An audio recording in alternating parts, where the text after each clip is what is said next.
electricity and stuff. And she kupuna. How old you, Auntie? 74. 74. And so Auntie has stand with Auntie Lovey on this journey, making sure Auntie Lovey is okay. And we'll come and check on her because Uluki Kukui literally went block Auntie at 8 o'clock at night, set up a tent down sewers and roll her to sewers. And so 2 days after that, Auntie was in the hospital 2 weeks, went back. Auntie Rebecca came and checked on her every day.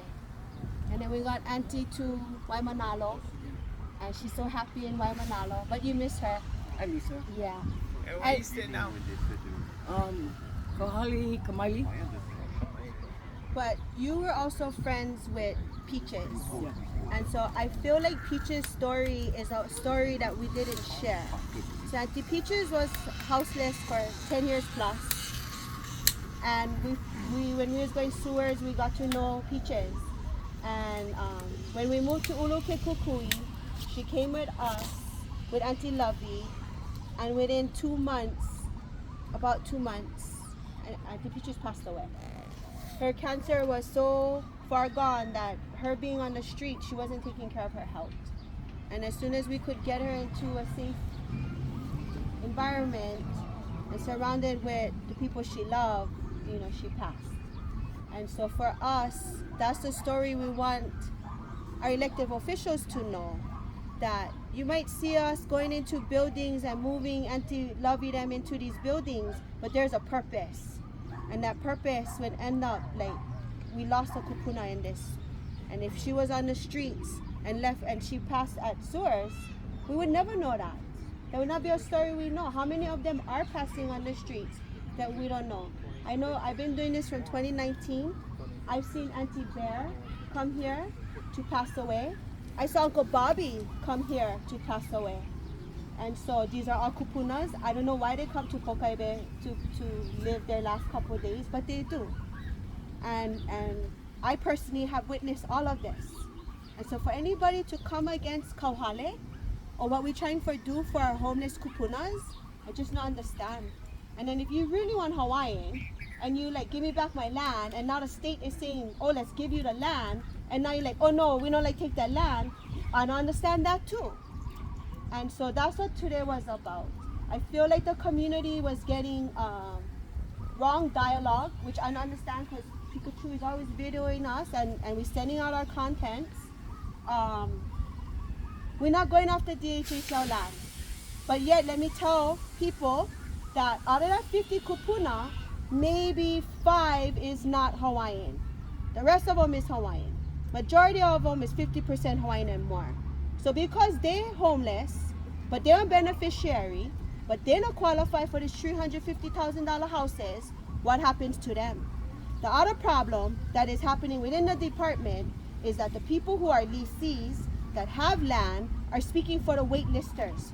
They're speaking, we don't want kauhale, we don't want this, we don't want that. But you get one house already. You get one piece of land.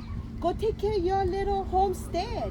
If everybody would focus in their homestead, every homestead in Hawaii would be strong. But instead of that, we say maha'oi and telling the waitlisters what they should and shouldn't have. And that's where we are today. And so I mahalo all you guys for coming out. I just needed Auntie's story to be shared of what went happen to her. Hawaiians to Hawaiians. Jackie Burke is on Hawaiian. It's called Hawaiian Community Association that she works for. That they claim to live in these Hawaiian values and build communities for Hawaiians, but yet they will kick Auntie Lovey out in one wheelchair. Physically now. This is physically now. You guys imagine this, right? At It's 8 a o'clock physical at night. remove, yeah. Like this. No, go back in your house. Physical remove. You want to share the story? You can get it Are from you there? you, Auntie. No, sí, todo. Yeah. From your words, it has a lot more mana. Well, what happened with them turning off the electric and all the things they was doing, Hana Ino you? Well, I went asking for put my electric back on because I felt like they never have the right to shut off anything, you know what I mean? Because they never have papers. They never have papers with a seal, you know what I'm saying? So they just came over there with Xerox copies and I told them, I said, I think you guys come with the right papers or I'm not going to move. I said, I'm Hawaiian, I belong over here, you know what I mean? And they said, no you don't. And I said, why? He said, this is not your place. I said, oh yeah. You know, but I cannot speak with them how they talk, you know what I mean? Like, why I hate them already, you know what I'm saying? Because that's not right what they're doing to us guys. But Auntie, after they went kick Auntie Lovey and you guys out, who they went move in? All their family. So who's living in Ulukikukui right now? What is it? Annie, Ahu, and all her family. Her daughters, her daughter-in-law, and all of them.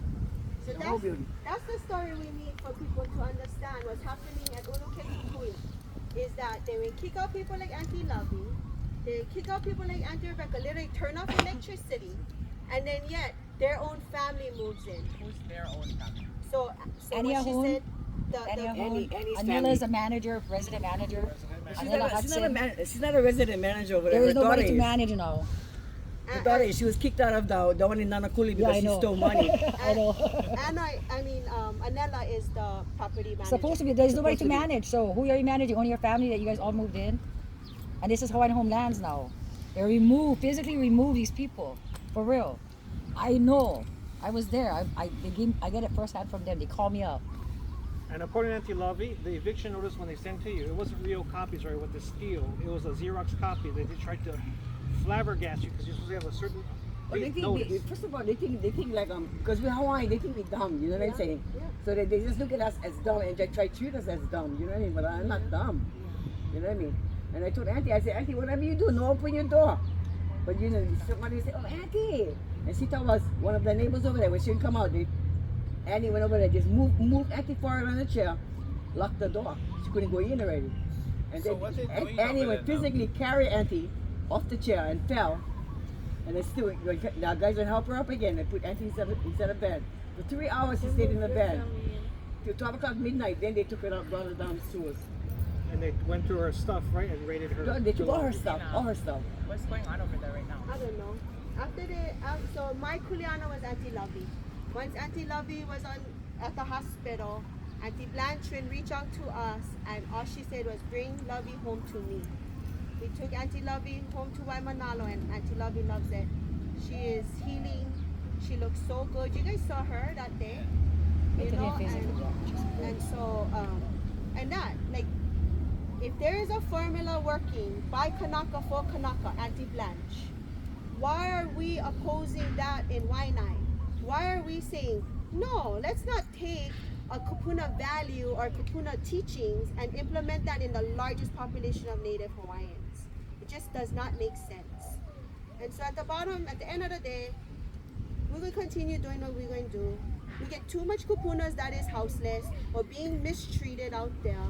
And if you guys don't come and share with us, we don't know what's happening. So mahalo Auntie for coming and sharing today. Because a lot of these people did not know that story.